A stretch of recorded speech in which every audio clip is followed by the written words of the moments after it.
In the interest of time, I'm going to get started. Um, Feel free to grab food throughout, though, and if you're grabbing food, please take. Judaism is not a religion that promotes hunger. Um, well, but for a couple of days of the year, Judaism is not a religion that promotes hunger on the Sabbath, at least on a regular basis. So um, there should be some source sheets around if they haven't all got. I kind of just threw them out in a few piles. So if you want, please grab from the piles. Um, a little bit of background as those are getting passed around. So they're fairly thick. No, that doesn't look like it. It should be, yeah, it should say consolation through success at the top. So a little bit of background. In the period between Tisha B'Av and Rosh Hashanah, we read 7 Haftarot. There's 7 Shabbatot in between, and each Shabbat, we read a different Haftarah that is not necessarily directly linked to the Parsha. It's linked to the idea of consolation. So we come leading into Tisha B'Av, the 9th of Av, we read a couple of Haftarot that are Haftarot of admonishment. There are different selections from the prophets speaking of all the things that the Israelites had done poorly, incorrectly, etc. That brings us into the mood of Tisha B'Av, a day of communal mourning. And then coming out of that, we're supposed to, that day is supposed to be the end of the communal mourning, and we're supposed to come out of that into a mode of consolation leading into Rosh Hashanah. So there's this arc that's going on, and every Shabbat, the Haftarah is helping us to get into that mindset. So this is from, what we're going to learn today is from the Haftarah that was read earlier today, beautifully by Eitan. And we'll talk about this idea of consolation and consolation through success, which is potentially an odd idea. But before we even get started, I just want to open it up to everyone. How do you mark a joyous occasion? What does that involve? And so that those on Zoom can hear, there's a microphone if you don't mind using it if we can pass it around. But if not, go for it.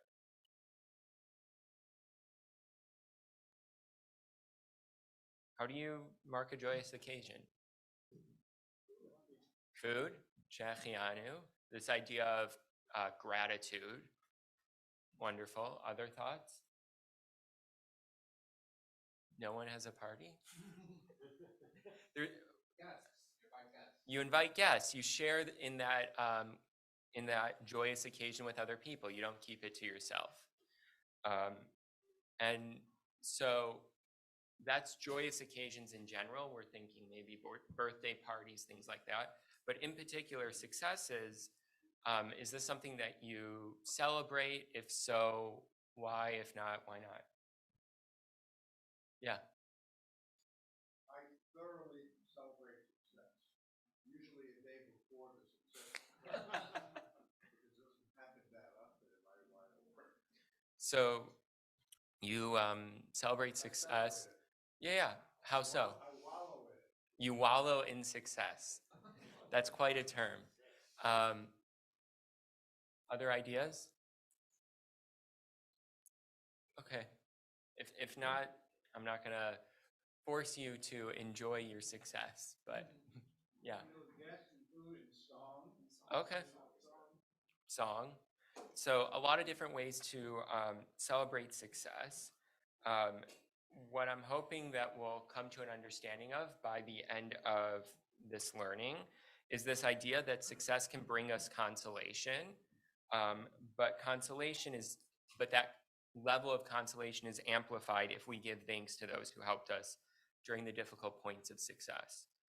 So with that in mind, I'm gonna, for the sake of those on Zoom, I'm gonna read through the text myself, but we'll open up to questions at various different points. There's a lot of text here, not a lot of time. We're going to try and run through it. I'm, like every other rabbi, very interested in learning as much as possible, and sometimes that means rushing through stuff. So the Haftarah begins, I greatly rejoice in the Lord, for my whole being exalts in my God. For God has clothed me with garments of triumph, wrapped me in a robe of victory, like a bridegroom adorned with a turban, like a bride bedecked with her finery. So this is like one understanding of rejoicing in God, but in general, what does success feel like? Like, what are the emotions that you connect to success? Elation. Sometimes it can be surprise. Yeah, there are plenty of times where I'm like, wow, I didn't expect that to work out. Joy. Relief. This idea of it's finally over. We got through the Chagim. We can now like actually sit and enjoy. Not to say that the Chagim are not joyful, but they can be a lot sometimes. I'm glad you appreciated that at least. So we've kind of covered some different emotions, but do those emotions seem to fit with you, or seem to resonate with the metaphors that are in the text that we just went through?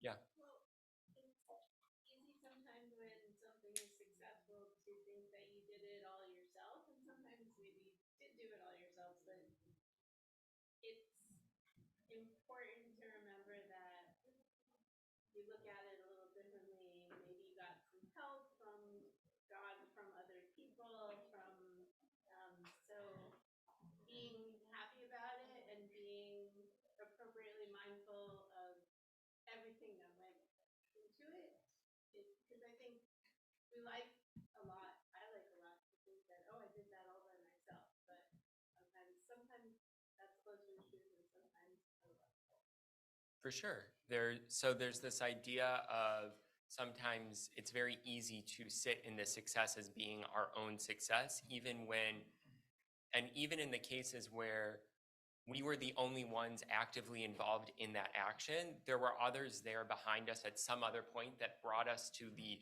ability to do it on our own. Success is very rarely, if ever, something that's truly only achieved by one person. Oftentimes you'll see at like football games, it's the MVP of the Super Bowl always seems to be the quarterback, and the quarterback is only successful with good wide receivers and a good front line there to protect. So it's never, even when it seems like, yes, there's this one person that's the difference maker, and it may be one person that's the difference maker, it's never always a singular effort. So we're gonna, like I said, there's a lot of text here. We're gonna run through this midrash from Shir Shirim Rabbah. It's a lot. I'm very aware that it's a lot and it's long. And it's important to kind of bring this all together. It's the second part that's really going to connect us back into the Haftarah. But this first part is what's going to help to actually bring the ideas that I'm trying to bring through. So please just stay with me here. It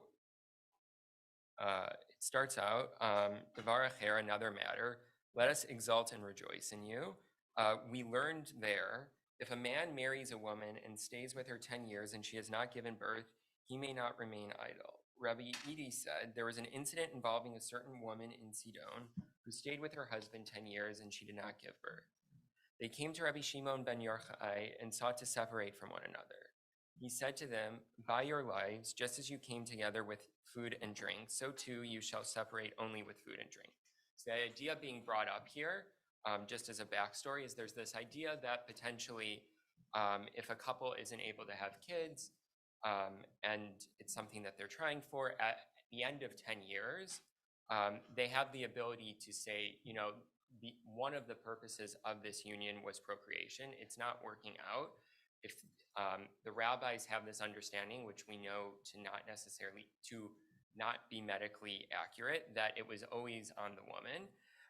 And therefore, after this moment, if the man still wants to have children, he can go and look for someone else to be able to have children with.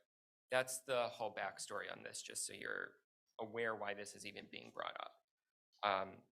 So this couple then, they followed his advice and made a celebration for themselves, made a great feast, and she got him to drink in excess. When he was in good spirits, he said to her, "My daughter, see any good item I have in the house, take it and go to your father's house." What did she do? After he fell asleep, she motioned to her servants and maidservants and said to them, "Carry him in his bed and take him to my father's house." At midnight, he awakened from his slumber after his wine had abated. He said to her, "My daughter, where am I?" She said to him, "In my father's house." He said to her, "What am I doing in your father's house?" She said to him, "Is this not what you said to me in the evening? See any good item I have in the house, take it and go to your father's house. There is no item in the world better for me than you." They went to Rabbi Shimon ben Yochai, and he stood and prayed for them, and they were remembered, which is to say that they were eventually able to have a child, "to teach you that just as the Holy One, blessed be he, remembers the barren, so too the righteous cause the barren to be remembered." So what is the message of this midrash?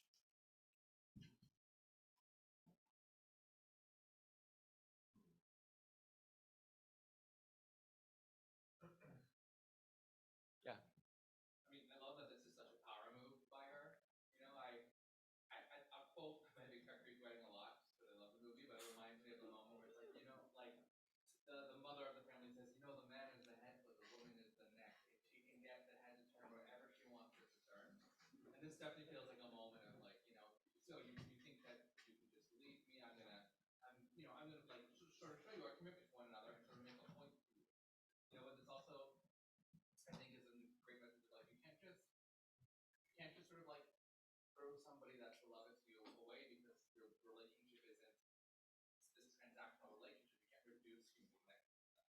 Yeah, there's this sense of that the relationship is so important to her that even though he feels like this need to follow the halacha, he's opening up to this. Maybe I'm reading into it, maybe I'm not. He's opening up to her the ability to say, you know what, if you want to stay in this too, so do I. Like, I'm not ready to stop at this point just because we're given that opportunity. Yeah. In those days, matches were made by the father and the mother. There was no love in the marriage. That's people were getting together because they're supposed to. This was a demonstration of love outside Yeah. There's a demonstration of love, like you said. The matches back in the day were not necessarily love matches. Maybe once in a blue moon, you have a love match or a match that's made and love comes out of it nonetheless. But there's a sense of because they were grateful for each other, there was success, even though that's not where it starts out. Yeah. I think it's really weird advice that the rabbi gave them to have a divorce party. And I also think there's starting to see a pattern of women achieving things through drunken parties, like between Esther and what's her name who cut off the guy's head? Yeah. Yeah. Yeah. So it seems like his rational self wanted to marry someone else to have a child, but she had to get him drunk for him to sort of change the game. Yeah. So what was said was this idea, for those on Zoom, this idea of the need for drunkenness she needs to get him drunk so that he is able to listen only to his emotions and overcome the rational side of him that's saying, well, I want to have kids and it's not working out here. It's for him to be able to sit in this moment and say, I love her. What am I doing this for? This is ridiculous. And in the end, he's right. It is ridiculous. They just needed to give it a little bit more time and have trust that this was all going to work out. There's this idea of success kind of coming out through consolation. And to me, it reminds me of, there's a Hasidic story that gets told all the time about this couple who come to their rabbi and they say, Rabbi, our house is too small. So the rabbi says, bring in all the chickens. And they go to the rabbi and they're like, the house got even smaller. And the rabbi says to them, bring in all the cows to the house as well. They say, Rabbi, what are you talking about? It's even smaller now. And then the rabbi says, take everything out. And they're like, oh my gosh, Rabbi, you're right. Our house is huge. The house never changed. What changed was their mindset about the moment and this idea of being consoled through the idea of appreciating what they already have. Real quickly, where this midrash then goes. Additional matters may be inferred a fortiori, like this idea of if this, then that. I think I'm so used to just saying all the more, if this, because this is true, all the more so this is true.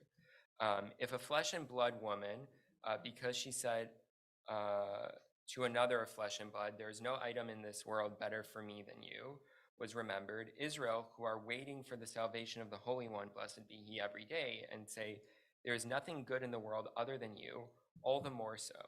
That is, let us exalt and rejoice in you. This is analogous to a noble woman whose husband, the king, her sons, and her sons-in-law went to a country overseas. Her servants told her, your sons have come home. She said, what do I care? But my daughters-in-law rejoice. They said to her, your sons-in-law have come home. She said, what do I care? Let my daughters rejoice. They said to her, your husband, the king, has come home. She said, this is complete joy, joy compounded by joy. So too in the future, the prophets will come and say to Jerusalem, your sons will come from afar. And it will say to them, what do I care? The prophets will then say, your daughters are carried on the side. And it will say to them, what do I care? When they say to it, behold, your king is coming to you righteous and victorious, it says, this is complete joy. As it is written, rejoice greatly, daughter of Zion. Behold, your king is coming to you. And it is written, sing and rejoice, daughter of Zion, for behold, I am coming. At that moment, it says, I will be gladdened in the Lord. My soul will exult in my God, which is what we had said at the beginning. So there's this sense in the text that thankfulness, gratitude can lead to a certain consolation and for the difficulty that's endured to get to that point, which can sound crazy at times, I'm very aware. But I want to end on the note that the Haftarah ends on, and then hopefully wrap things up. So it ends on this note, I will recount the kind acts of the Lord, the praises of the Lord, for all that the Lord has wrought for us, the vast bounty to the house of Israel that he bestowed upon them, according to his mercy and his great kindness, to which Ibn Ezra comments, I will mention, the wise of Israel will then acknowledge the great number of benefits bestowed upon them by God at the departure from Egypt, during the exile, and in their deliverance and restoration to their own country. So we've kind of covered this to a certain extent, but why would this Haftarah, which is talking about success and gratitude and all that, end with mentions of God?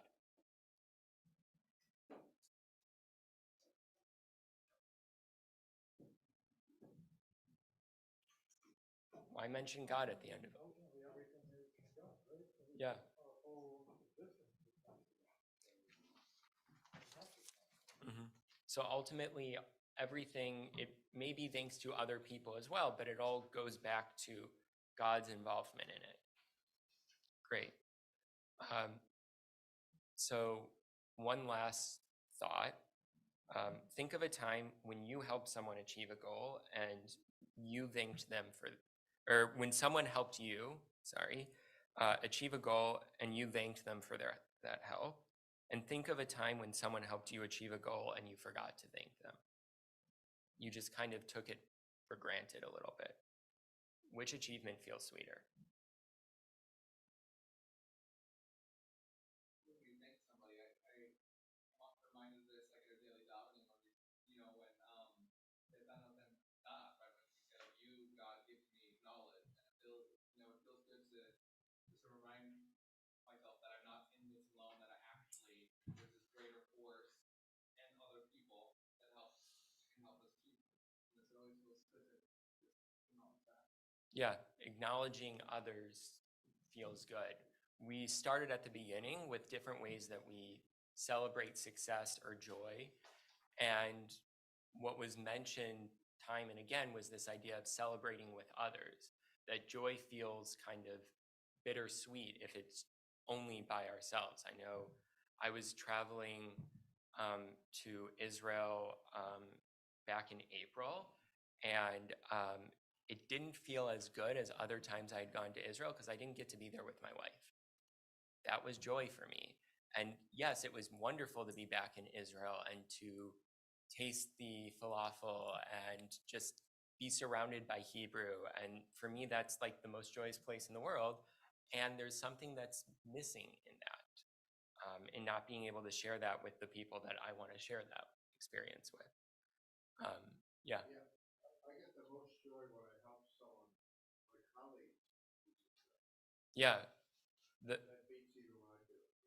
I don't have to do this before. Was shared more joy is experienced in helping others achieve things. I know that for me, seeing my student, I've staffed USY programs for a while, and my USYers are now coming to the point at which they're going into medical school, which is just the craziest thing, but also seeing them involved in other Jewish things and knowing that maybe I had a small role in inspiring them to stay involved in a Jewish community is wonderful. Yeah. You achieve more with others, so reminds me of the quote, if you want to go fast, go alone. If you want to go far, go with others. Yeah. If you want to go fast, go alone. If you want to go far, go with others. That's beautiful. So just to wrap up, we talked today about how success can bring us some sort of consolation, but that consolation is amplified if we give thanks to those who helped us during the difficulty or the difficult points in the journey. And so we should come to this understanding that consolation is an endpoint of a journey, filled with prayer, patience, hope, and ideally success. And we need to keep those elements of consolation in mind as we and our loved ones journey through the rocky times in the hope that we may console each other and reach a better place as one community.